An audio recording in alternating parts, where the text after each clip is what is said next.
والتاني يكون يعني أكثر تخصص.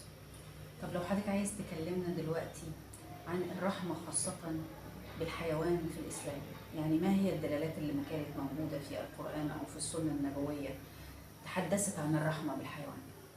ربنا سبحانه وتعالى لما بعث سيدنا النبي صلى الله عليه وآله وسلم للبشرية قال له كده: وما أرسلناك إلا رحمة للعالمين. والعالمين دي يعني كلمة واسعة خالص، لأن الجماعة المفسرين يقولوا إن كلمة العالمين معناها أي حاجة غير ربنا سبحانه وتعالى. فكل الوجود يستثنى فقط الحق تبارك وتعالى، يبقى ده اسمه العالمين.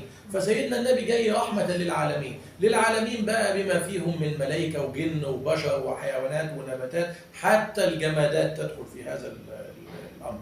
سيدنا النبي صلى الله عليه وآله وسلم رسخ وأرسخ خلق الرحمة مع كل المخلوقات. بالنسبة للحيوان لا، دي أساسي. سيدنا النبي صلى الله عليه وسلم يكفي إنه يقول: إن لكم في كل ذات كبد رطبة أجر. يعني معناها إن كل شيء حي في الدنيا تعمل فيه حاجة طيبة ربنا سبحانه وتعالى يديك أجر.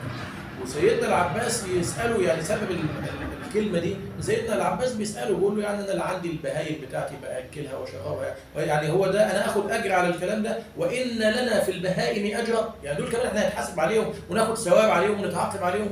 قال له: وإن لكم في كل ذات كبد رطبة أجر، طالما فيها حياة تاخد أجر. وطبعا بالمقابل ان لو اسأت اليها طبعا يعني يبقى في اثم.